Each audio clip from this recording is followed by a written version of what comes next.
रुकुम चौरजहारी घटनामा के छ हाई प्रोफाइल लिङ्क? किन शङ्कामाथि शङ्का थपियो? लकडाउनकै बीच रुकुम र जाजरकोट पुगेर फर्किएपछि माई संसारका ब्लगर उमेश श्रेष्ठ सालोक्यले आफूले देखेका र बुझेका कुरा लेख्ने क्रममा यो 5औं ब्लग हो।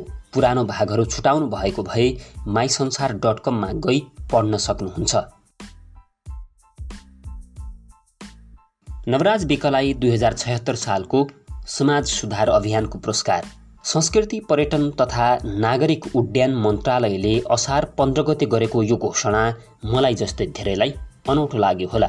सरकारले 2076 सालको भगत सर्वजित मानव मर्यादा राष्ट्रिय पुरस्कार जाजरकोटका नवराज विकलाई मरणोपरान्त दिने घोषणाले प्रशंसा होइन संशय जन्मायो। अहिले सडकमा नवराजलाई कुनै पुरस्कार देऊ भनेर आन्दोलन भइरहेको होइन, न्याय देऊ भनेर भइरहेको हो, समतामूलक समाज बनाउनुपर्छ भनेर भइरहेको हो। न्यायको बाटोमा शक्ति केन्द्रले तगारो हाल्ला कि भनेर सरकारप्रतिको अविश्वासले भइरहेको हो। नवराज सहित 6 जनाको हत्या मुद्दा अहिले अदालतमा चलिरहेको छ। घटना 2077 सालको जेठ 10 गते भएको थियो, तर समाज सुधार अभियानको पुरस्कार 2076 सालको दिइएको छ। 2076 सालमा नवराजले कस्तो कस्तो समाज सुधारको काम गरेको भन्ने विवरण दिन पनि सरकारले जरुरी ठान्न। सरकारले सोचेको थियो होला 1 लाखको यो पुरस्कार दिएपछि सहानुभूति पाउँछ, तर फेसबुकमा देखिरहेको छु कमेन्टहरू। यो देशमा पुरस्कार पाउन पहिले मर्नुपर्ने, जिउँदो हुँदा छिछि र दुरदुर हत्या भएपछि समाज परिवर्तनको पुरस्कार। सरकारप्रति यो हदसम्मको अविश्वास किन भइरहेको छ? सरकारकै व्यवहारले, सत्ताधारी दलकै नेताहरूको अभिव्यक्तिले। आफ्नै अभिव्यक्तिले जनार्दन शर्मा विवादमा। यो प्रकरणमा सबैभन्दा सुरुमा र सबैभन्दा बढी विवादमा आएका नेता पूर्व मन्त्री तथा रुकुम पश्चिमबाट प्रतिनिधि सभामा निर्वाचित जनार्दन शर्मा हुन्। उहाँलाई कसैले विवादमा तानेको होइन, उहाँ आफै आफ्नो अभिव्यक्तिले विवादमा आउनुभएको हो। यो प्रकरणमा सरकारको रवैयाबाट असन्तुष्ट नेकपामै आबद्ध दलित समुदायका एक नेताले जनार्दन शर्माबारे मलाई यसो बताए। हुन पनि घटनाले यस्तै देखाउँछ। घटनाको तेस्रो दिन संसदमा शर्माले दलितका कारण यो घटना भएको बताएको आरोप छ। साँच्चै हो त? खोजेर हेरेँ त्यो दिनको संसद बैठकको भिडियो रेकर्ड। दोहोर्याई तेह्राई हेरेँ। 2070 साल जेठ 13 गते बसेको प्रतिनिधि सभाको बैठकमा उनको व्यवहार र अभिव्यक्ति विवादमा ल्याउने किसिमकै थियो। त्यो दिन सुरुमा प्रमुख प्रतिपक्षी दल नेपाली कङ्ग्रेसका सांसद मीन विश्वकर्माले जातीय नरसंहार भएको भन्दै राजनीतिक ओहदा र पहुँचका आधारमा पक्राउ परेकालाई छोड्ने र यो मुद्दालाई व्यवस्था गर्ने काम नहोस् भन्ने आवाज उठाउँछन्। सभामुख महोदय, मुलुककै इतिहासमा सबैभन्दा ठुलो त्रासदीपूर्ण कहाली लाग्दो जातीय नरसंहारको घटना पश्चिम रुकुममा भर्खरै जेठ 10 गते घटेको छ। र पक्राउ गरेका मानिसहरूलाई राजनीतिक ओहदा र पद र पहुँचका आधारमा छोड्ने र यो मुद्दालाई व्यवस्था गर्ने काम नगरियोस् भनी सम्मान्य सभामुख महोदय मार्फत सरकारको र विशेषतः गृहमन्त्रीको ध्यान आकर्षण गराउँछु। तत्कालीन एमालेबाट समानुपातिक सदस्य निर्वाचित हाल नेकपाकै सांसद पार्वती कुमारी विसङ्खे र समाजवादी पार्टीकी सांसद रेणुका गुरुङले पनि यस्तै आवाज राख्छन्। त्यसपछि सभामुख अग्निप्रसाद सापकोटाले सार्वजनिक महत्त्वको विषयमाथि बोल्न गृहमन्त्री रामबहादुर थापालाई समय दिन्छन्। मान्य गृहमन्त्रीले सार्वजनिक महत्त्वको विषयमाथि बोल्नका लागि समय माग गर्नुभएको छ। म अब उहाँलाई समय दिन्छु। तर गृहमन्त्रीले बोल्नु अगाडि नै हात उठाएर जनार्दन शर्माले बोल्न अनुमति माग्छन्। उनले पहिलो गल्ती त्यही गरे। संसदीय प्रक्रियामा गृहमन्त्रीले कुनै घटनाको विषयमा दिने वक्तव्य बढी महत्त्वपूर्ण हुन्छ, न कि कुनै क्षेत्रका सांसदले। शर्माले आफ्नो अभिव्यक्ति गृहमन्त्रीको भनाइपछि पनि राख्न सक्थे, तर उनी त्यतिन्जेल कुर्न सकेनन्। सभामुखले पनि समय दिइसकेका गृहमन्त्रीलाई बोल्न दिनुको साटो सभामुख हुनु अघि आफ्नै पार्टीका नेता जनार्दन शर्मालाई बोल्न अनुमति दिए। हुन्छ मान्यज्यू, संक्षिप्तमा राख्नुहोस् आफ्नो कुरा। त्यसपछि सुरु भयो शर्माको सर्वाधिक विवादास्पद अभिव्यक्ति। उनले सुरुमै यसो भने। चौरजहारी नगरपालिका वडा नम्बर 8 मा घटेको दुःखद घटना र त्यसमाथि पनि दलितको कारणले घटेको घटना अझ दुःखद र गम्भीर घटना हो। अर्थात् उनले गृहमन्त्रीलाई नै ओभरटेक गर्दै घटना दलितको कारणले घटेको निष्कर्ष नै सुनाइदिए। यो उनको दोस्रो गल्ती थियो अनि उनले गृहमन्त्रीले भन्नुपर्ने कुरा भन्न थाले। र घटनाको प्रकृति, त्यहाँको यथार्थ अवस्था, समग्र कुराहरूको अनुसन्धान अध्ययन गर्नको लागि स्थानीय प्रशासन दुवै जिल्लाको, जाजरकोट र रुकुम दुवै जिल्लाको प्रशासन अत्यन्त सक्रियतापूर्वक लागेको छ। उनी सरकारमा छैनन्, रुकुम पश्चिमका सांसद मात्र हुन्, तर उनले गृहमन्त्रीले गर्नुपर्ने स्थानीय प्रशासनको बचाउ गर्दै बोले। घटनाबारे स्थानीय प्रहरीको रिपोर्ट सुनाए। लकडाउन उल्लङ्घन गरेर आएका केटाहरू र गाउँले बीच झडप भएको र नदीमा हाम फालेको पनि सुनाउन भ्याए उनले। छिमेकीहरू लकडाउनको बेलामा आएका युवाहरू को हुन् भनेर त्यसपछि त्यहाँ झडप सुरु भएको र झडप सुरु हुँदै जाने क्रममा दुवैतिरबाट त्यतिखेरै वडा अध्यक्षले प्रहरीलाई खबर गरे। प्रहरी तत्काल त्यो ठाउँमा आइपुगेको छ र प्रहरीसँगै त्यो झडप अगाडि बढ्दै जाँदा नदी किनारामा 11 जनाले हाम फालेको र 5 जना तैरिन सफल भएको, 6 जना हराएको मध्येमा 3 जनाको लास प्राप्त भएको छ, जसमा नवराज विक लगायतका अरू 2 जना व्यक्तिहरू हुनुहुन्छ, युवाहरू हुनुहुन्छ। यसरी घटना घटेको छ। जबकि दोहोरो झडपको कुनै सङ्केत प्रहरी अनुसन्धानमा देखिएको छैन। बोल्दै गर्दा रुकुममा भएको छुवाछुतको घटनामा राजनीतिकरण हुन सक्दैन भनेपछि प्रतिपक्षी सांसदहरूले उठेर उनको भनाइको विरोध गरे। रुकुममा यस्ता घटनाहरूको बारेमा, छुवाछुतसँग सम्बन्धित घटनाहरूको बारेमा सभामुख महोदय राजनीतिकरण हुन सक्दैन, सत्य तथ्य छानबिन हुनेछ। र म के कुरा राख्न चाहन्छु भने सभामुख महोदय, मान्य सदस्यहरू मेरो कुरा टुङ्ग्याउन पाऊ। सभामुख महोदय सुन्नु न, कुरा सुन्नु न, मेरो कुरा टुङ्ग्याउन पाऊ, मेरो कुरा टुङ्ग्याउन पाऊ सभामुख महोदय। उनले त्यही दिन तेस्रो गल्ती गरे। प्रतिपक्षी सांसदसँग आक्रोश मुद्रामा बाजाबाज गरे। त्यहाँको अवस्थाको बारेमा यो मैले यहाँ राख्नु मेरो आफ्नो अधिकारको कुरा हो सभामुख महोदय। म त्यहाँको जनप्रतिनिधि हुँ, त्यहाँका दलितहरूको जनप्रतिनिधि हुँ, म त्यहाँको जनताको जनप्रतिनिधि मैले राख्न पाइँदैन, घटनाको बारेमा मैले राख्न पाइँदैन। यो कुन नियमावली छ सभामुख महोदय? सभामुखले दिएको समयमा बोल्दै गर्दा आपत्ति गर्ने कुन नियमावली छ सभामुख महोदय? संसदको बैठक एकछिन तनावपूर्ण भयो। त्यसो त उनले सत्य तथ्य पत्ता लगाउन निष्पक्ष छानबिन हुनुपर्ने कुरा पनि बताएका थिए, तर उनको मुखबाट दलितको कारणले घटेको घटना भनेपछि गम्भीर गल्ती भइसकेको थियो। र त्यसमाथि पनि दलितको कारणले घटेको घटना अझ दुःखद र गम्भीर घटना हो। संसदमै प्रतिपक्षी सांसदले जाजरकोट र रुकुमका 2 पूर्व गृहमन्त्रीले यो घटनालाई लुकाउन के गरिरहेका छन् भन्ने हामीलाई पनि जानकारी छ भनेपछि यो केसमा शक्ति केन्द्र लागेर दोषी जोगाउन खोजेको शङ्का देशभर फैलने नै भयो। हामीलाई थाहा छ 2टा गृहमन्त्री जाजरकोट र त्यसैगरी पश्चिम रुकुमको 2टा गृहमन्त्री मिलेर त्यो घटनालाई त्यही लेभलमा पुर्याउँदैछन् भन्ने कुरा हामीले पनि सूचना पाएका छौँ। जाजरकोटका सांसद शक्ति बस्नेत अघिल्लो पटकको केपी शर्मा ओलीको सरकारका गृहमन्त्री मात्र होइनन्, हालको मन्त्री परिषदमा वन तथा वातावरण मन्त्री छन्। जनार्दन शर्मा पनि शेरबहादुर देउबाको मन्त्री परिषदमा गृहमन्त्री भइसकेका हुन्। जनार्दन शर्माले यो प्रकरणमा त्यसपछि अहिलेसम्म सार्वजनिक रूपमा केही बोलेका छैनन्, तर त्यही एक दिनको व्यवहार र बोलीले लोडसेडिङ हटाउने, उज्यालो अभियान लगायतका कामबाट कमाएको ख्यातिमा समेत असर पर्ने गरी उनी विवादमा आए। जनार्दन शर्माको फ्यामिली लिङ्क। जनार्दन शर्मा यो घटनामा पीडकलाई जोगाउन लागि परेको आरोप लगाउनेहरूलाई सोध्यौं, किन होला त यसरी लागेका? उनीहरूमध्ये केहीले भने भोट जोगाउन, केहीले चाहिँ नाता पर्ने कारण देखाए। के रहेछ त उनको नाता सम्बन्ध? त्यस्तै 20-25 घर भएको सोती गाउँमा अधिकांश मल्ल परिवार बस्छन्। उनीहरू धेरैको एक अर्का बीच नाता पर्ने रहेछ। यहाँको मल्ल परिवार र जनार्दन शर्माको नाता पर्छ। धेरैले सतही रूपमा यही कुरा मात्र बताए। खोज्दै जाँदा यो घटनामा प्रतिवादी बनाइएकाहरू अधिकांशको विवरण पत्ता लाग्यो, तर कसको के नाता बुझ्न महाभारत भयो। यो विषयको लिङ्क चार्ट तपाईँ माई संसारमा गएर हेर्न सक्नुहुन्छ। यसमा देखिए अनुसार जनार्दन शर्माको सिधै नाता पर्ने नभई उनका भाइ अनिल शर्माको नाता पर्ने रहेछ यो मुद्दाका अधिकांश प्रतिवादीहरूसँग। अनिल शर्मा उनै उम्मेद्वार हुन् जो म बिजुली मन्त्रीको भाइ भन्दै गएको प्रतिनिधि सभाको निर्वाचनमा काठमाडौँ क्षेत्र नम्बर 1 मा भोट माग्दै हिँडेका थिए। तत्कालीन माओवादी केन्द्रका तर्फबाट एमाले सहितको वाम गठबन्धनका उम्मेद्वार उनले प्रकाशमान सिंह र रविन्द्र मिश्रबीच भएको कडा प्रतिस्पर्धामा उनीहरू दुवैले पाएको मतभन्दा आधा कम मत पाएर तेस्रो भएका थिए। वडा अध्यक्ष डम्बरबहादुर मल्ल जनार्दन शर्माका भाइ अनिल शर्माका जेठान पर्छन्। अनिलकी श्रीमतीको हजुरबुबा र वडा अध्यक्ष मल्लका हजुरबुबा दाजुभाइ हुन्।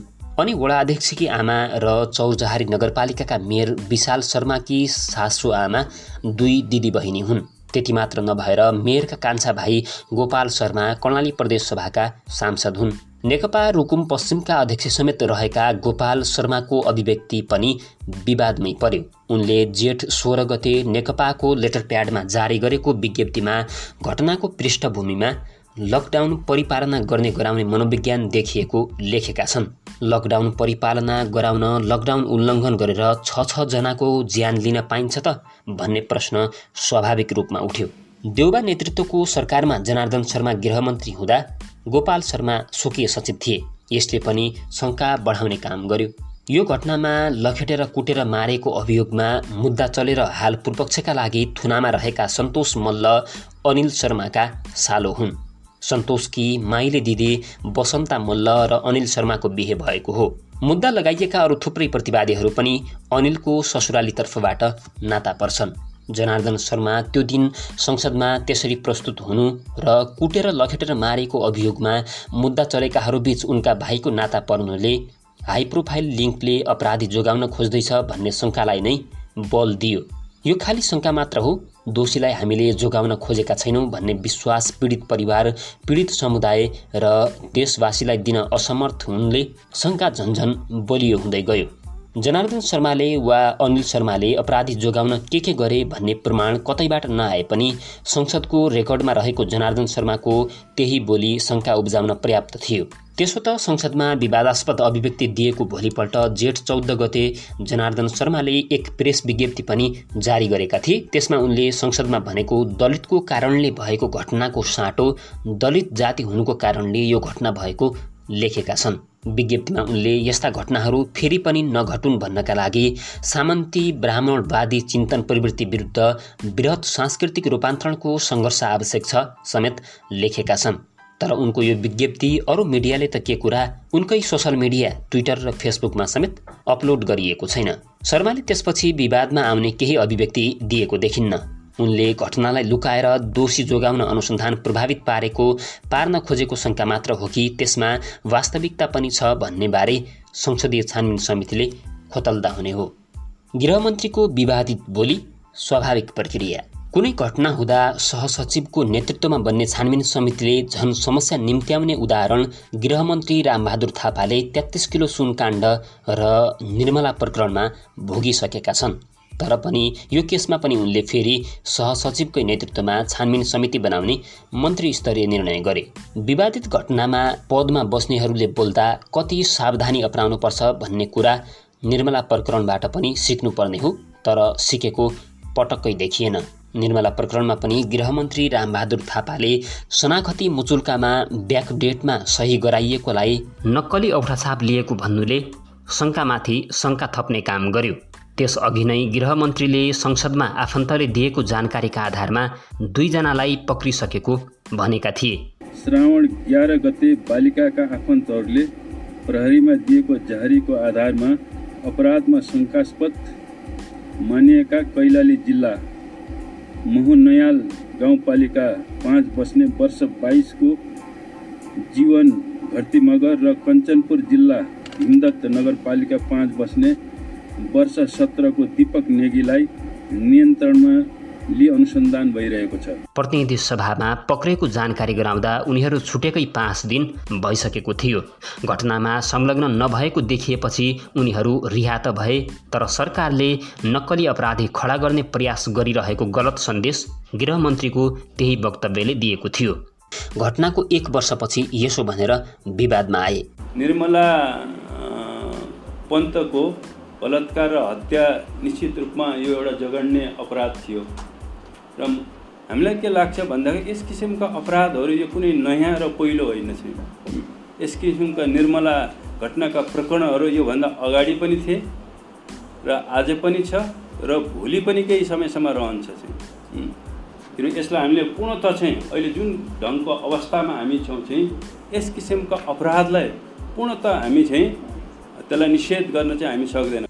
चौरजहारी प्रकरणमा पनि उनले यस्तै अभिव्यक्ति दिए। संसदको कानुन तथा मानव अधिकार समितिमा भएको बैठकमा उनले अमेरिकामा पनि जातीय विभेद हुन्छ, यो स्वाभाविक प्रक्रिया भनेर घटनालाई सामान्यीकरण गर्न खोजेको आरोप लाग्यो। अहिले चाहिँ एउटा संयोग भनौँ अथवा चाहिँ यसलाई यो सामाजिक प्रक्रियाकै एउटा स्वाभाविक प्रक्रियाकै रूपमा मानौँ चाहिँ संसारको सबैभन्दा शक्तिशाली, सबैभन्दा समृद्ध र सबैभन्दा बढी सभ्य र सबैभन्दा बढी लोकतान्त्रिक भन्ने देश अमेरिकामा पनि ठिक यही समयमा चाहिँ झन्डै चाहिँ त्यहाँ यस्तै घटना घटेको छ। त्यसको प्रकृति चाहिँ जातीय छ चाहिँ अन्तर्वस्तु त्यहाँ हेर्दाखेरि चाहिँ जातीय उत्पीडनको चाहिँ त्यहाँ घटना घटेको छ। अमेरिकामा पनि यस्तो भइरहेको छ, नेपालमा पनि भइरहेको छ भनेर संयोगको कुरा गर्न खोजिएको देखिए पनि उनको मुखबाट सामाजिक प्रक्रियाको एउटा स्वाभाविक प्रक्रियाकै रूपमा मानौँ भन्ने शब्द निस्केको छ, जुन नेपालमा मात्र होइन अमेरिकामा पनि आपत्तिको विषय हुन्छ। अमेरिकामा काला जातिलाई गोरा जातिले निकै पहिलेदेखि विभेदपूर्ण व्यवहार गर्दै आएको छ।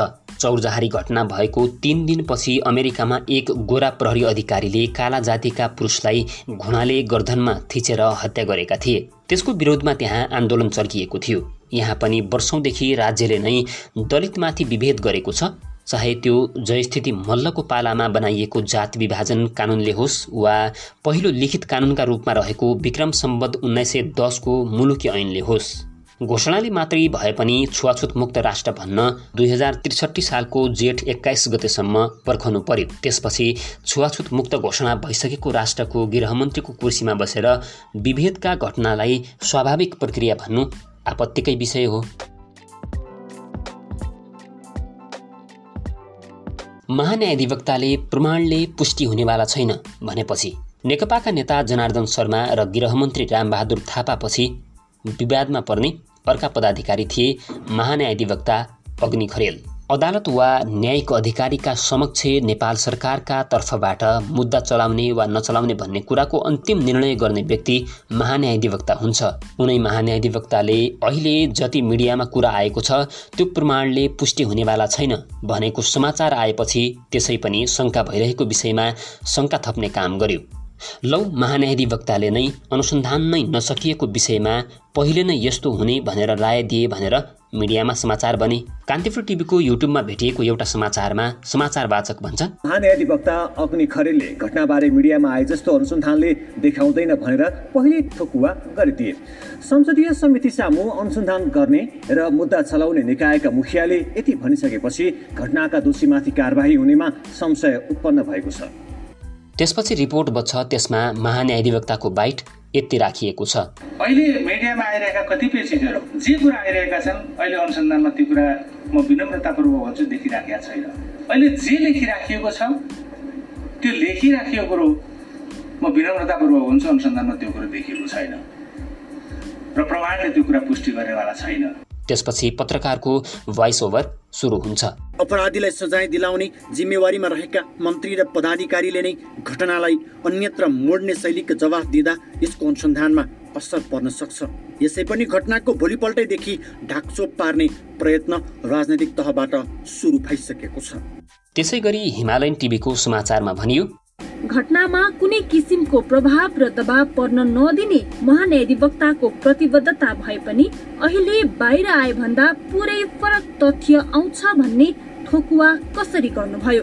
अरू मिडियामा पनि यस्तै समाचार आए। यस्तो विचार छापिए, महान्यायाधिवक्ता अग्नि खरेल रुकुम घटनाबारे मिडियामा जे आएको छ अनुसन्धानले त्यो पुष्टि गर्नेवाला छैन भनेर छानबिनलाई प्रभावित पार्न उद्यत देखिए। काठमाडौँमा पूर्व न्यायाधीश बलराम केसीले भने जस्तै आफ्नै मातहतको अधिकारीले अनुसन्धान गरिरहेको विषयमा महान्यायाधिवक्ताले आफ्नो विचारसहितको धारणा राख्न हुँदैन थियो। तर मिडियाले दिएका छानेर दिएका अभिव्यक्ति मात्र नसुनी सन्दर्भसहित पुरै सुन्ने हो भने महान्यायाधिवक्ताको भनाइको मर्म बुझिने रहेछ। उनले भनेका छन्, मैले युट्युबमा हरेक दिन फलो गरेको छु। युट्युब अब सबै कुरा हो कि होइन तपाईँ आफै भन्नुहोस्।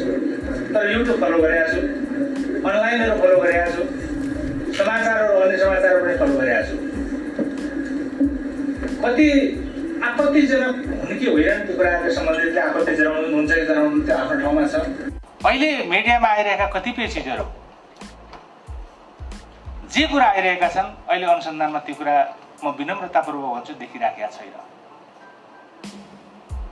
अहिले जे लेखिराखिएको छ त्यो लेखिराखिएको कुरो म विनम्रतापूर्वक भन्छु अनुसन्धानमा त्यो कुरो देखिएको छैन र प्रमाणले त्यो कुरा पुष्टि गर्नेवाला छैन। केही चिजहरू जुन कुरो मान्छेको पर्सनल लाइफसँग अत्यन्त गम्भीर छन् त्यो कुरा भन्नुभन्दा अगाडि 10 चोटि सोच्नु पर्ने थियो यो कुरा लेख्नुहुन्छ कि हुँदैन भन्ने बारेमा। तर त्यो कुरा लेखियो। तर अहिले झट्ट हेर्दाखेरि अहिले मैले जोसँग सम्पर्क गरेको छु सरकारी वकिल या त्यहाँको डिएसपी जसले अनुसन्धान गरिरहनु भएको छ उहाँलाई सोद्धाखेरि ती कुराहरू देखिराखेका छैनन्। तपाईँ हामीले देखेका छौँ युट्युबमा यो विषयमा कस्ता कस्ता सामग्री तयार पारेर बेचिए।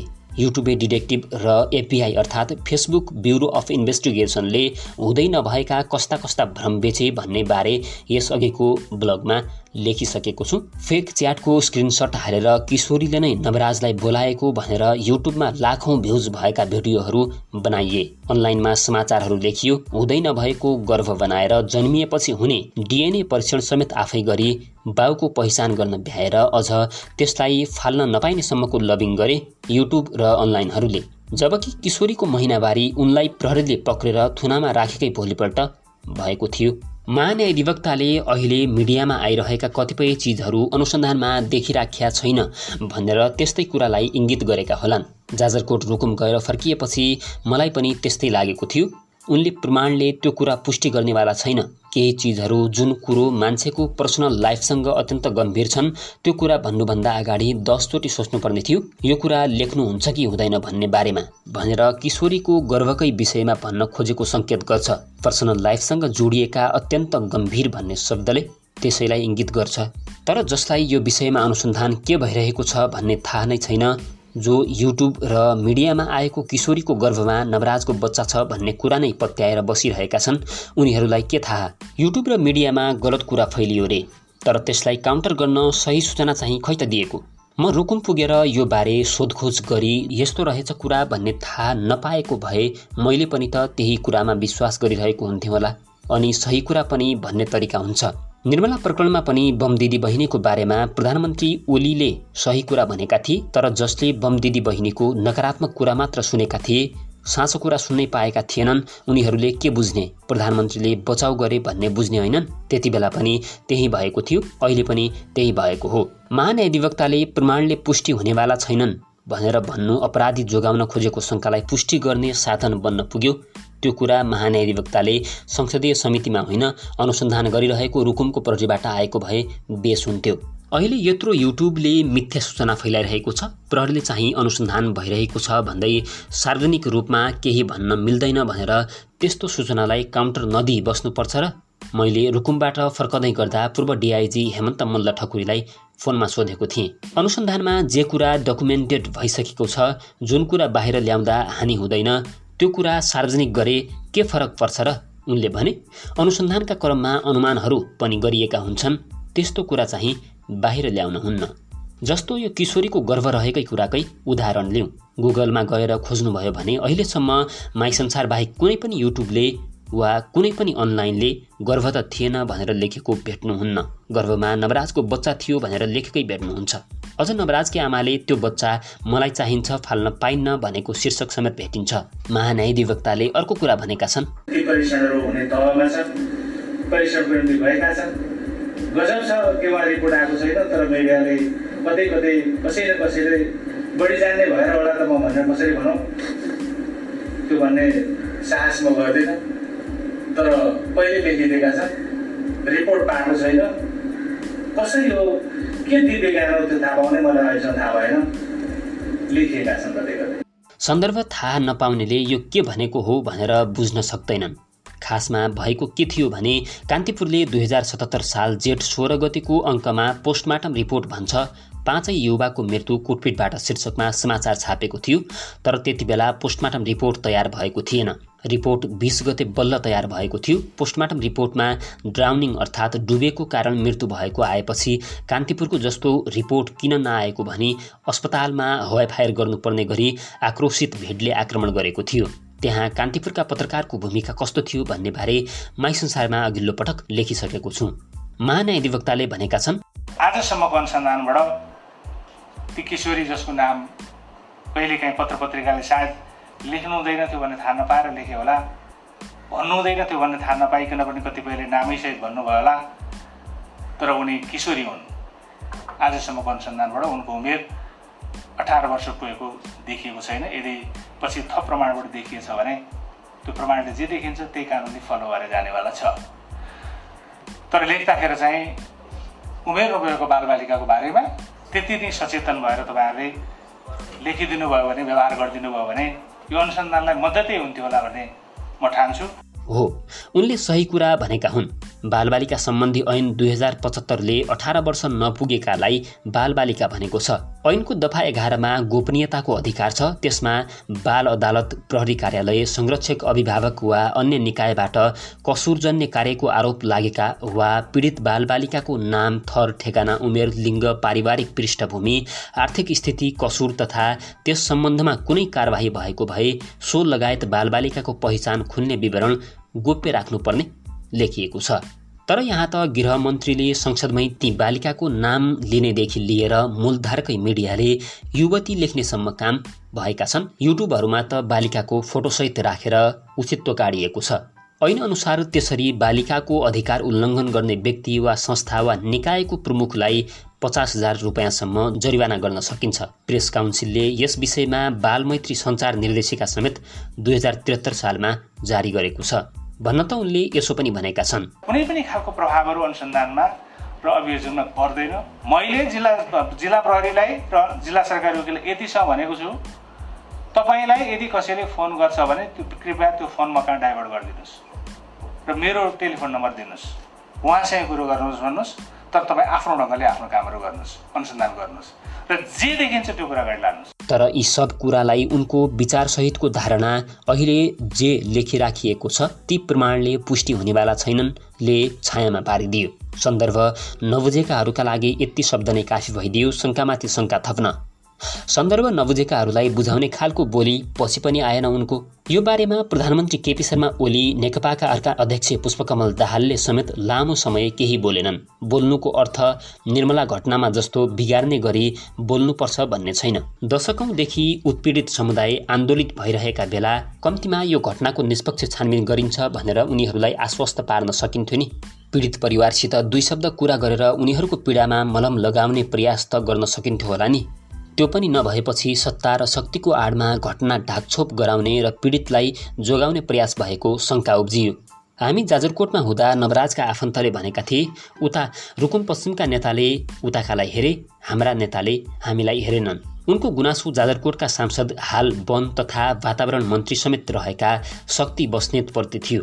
आफ्नै जिल्लामा यत्रो घटना हुँदा पीडितको परिवारसित फोनमा समेत सम्पर्क नगर्नुले पीडितको परिवारलाई न्याय नपाइने हो कि शक्तिको आडमा दबाइने हो कि भन्ने शङ्का उब्जने नै भयो। वडा अध्यक्षहरूको पारा शङ्काको अर्को कारण। यो घटनामा चौरजहारी नगरपालिका 8 नम्बर वडाका अध्यक्ष डम्बरबहादुर मल्लले गाउँलेहरूलाई बोलाएर लखेटेर कुट्न लगाएको आरोप छ। उनी तत्कालीन माओवादीबाट निर्वाचित वडा अध्यक्ष हुन्। उनी मात्र होइन, यहाँका अरू वडा अध्यक्षको पनि पारा उस्तै छ। यसको उदाहरण जेठ 20 गते भएको एउटा घटनाले पनि देखाउँछ। त्यो दिन मुसिकोट नगरपालिका वडा नम्बर 13 का वडा अध्यक्ष दीपक केसी लगायतको समूहले राति एउटा अस्थायी प्रहरी पोस्टमा आक्रमण गरेर प्रहरी इन्चार्जको पिस्तोल समेत खोसेको प्रहरीले जनाएको थियो। उनीहरूले प्रहरी इन्ट्री पोस्ट भत्काउनुका साथै इन्चार्जको वर्दी समेत च्यातेका र अन्य 2 जना प्रहरी जवानलाई समेत कुटपिट गरेको समाचार आएको थियो। तर यस्तो हुँदा पनि प्रशासन निरीह देखिने गर्छ। वडा अध्यक्ष लगायतको समूहलाई अभद्र व्यवहारको कसुरमा मात्रै छानबिन गरिएको थियो। त्यो घटनाभन्दा अघि गत वैशाखमा रुकुमको 1 वडामा वडा अध्यक्षको नेतृत्वमा कुटपिट भएको थियो। 8 बिस्कोट नगरपालिका 3 स्यालाखदीमा तली गाउँ र माथि गाउँका सर्वसाधारण बीच पानीको मुहान भवन निर्माणको विषयमा भएको झडपले राजनीतिक रूप लिँदा माओवादीबाट निर्वाचित वडा अध्यक्ष केशरमान विक समेतको समूहले स्थानीय गोपाल बोहरालाई आक्रमण गरे। प्रहरीले नियन्त्रण गर्न सक्ने अवस्था आएन। झडपमा परि 8 जना घाइते भए। जनआस्थामा प्रकाशित समाचारमा त्यति बेला प्रहरीले कुटपिटमा संलग्न कसैलाई पनि पक्राउ नगरी वडा अध्यक्षको समूह फरार छ, खोजी भइरहेको छ भनेको लेखिएको थियो।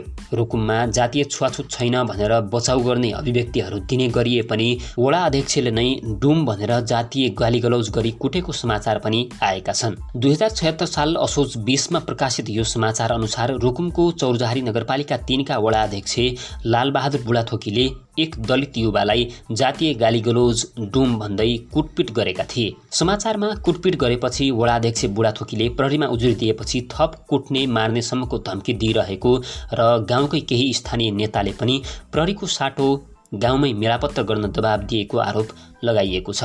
रुकुम माओवादी विद्रोहको केन्द्र भएको र वर्षौंसम्म हालिमुहारी चलाएर बसेको कारण त्यहाँका स्थानीय माओवादी नेताहरूमा त्यही ह्याङ हुने भएकाले कानुन हातमा लिन खोज्ने प्रवृत्ति हुने त्यहाँ काम गरेर फर्किएका प्रहरी अधिकारीहरू बताउँछन्। अलिक कडा सिडिओ र डिएसपी भए मात्रै हो, नत्र त उनीहरूले नै हेपेर पेल्दिन खोज्छन्। उनीहरू बताउँछन् त्यहाँका स्थानीयले सुनाए अनुसार यी त समाचारमा आएका कुरा मात्र हुन्। समाचारमा नआएका बलात्कारको कुरालाई गाउँमै सामसुम पार्ने, आफ्नै छोराछोरीको बाल विवाह संरक्षण गर्ने आदि वडा अध्यक्षहरू पनि छन्। वडा अध्यक्षहरूको त्यस्तै चर्तीकलाका कारण पनि यो घटनामा पनि त्यस्तै हुने त होइन भनेर शङ्काहरू बढेको हो। माथिका यस्ता धेरै शङ्काहरू जन्माउनमा सरकार, सरकारी पदाधिकारी र नेताहरूको भूमिका रह्यो। शङ्का निवारणमा उनीहरूले केही कदम चालेनन् अथवा चालेको ढङ्ग पुगेन। युट्युब, फेसबुक जस्ता सोसल मिडियामा आएका अपुष्ट तथा फेक न्युजले शङ्कामाथि झन शङ्का थपे। गृह मन्त्रालयद्वारा गठित छानबिन समितिले यस्तो शङ्काको विषयमा खोज्यो कि खोजेन थाहा भएन। कम्तीमा शक्तिशाली संसदीय छानबिन समितिले यस्ता शङ्काको वास्तविकताबारे प्रस्ट्याइदिए हुन्थ्यो। माइसंसार.com को यो ब्लग रिपोर्ट पुरा सुनिदिनु भएकोमा धन्यवाद। माइसंसारलाई फेसबुक र ट्विटरमा पछ्याउन सक्नुहुन्छ, युट्युबमा सब्स्क्राइब गर्न सक्नुहुन्छ। आजका लागि हामीलाई बिदा दिनुहोस्। नमस्ते।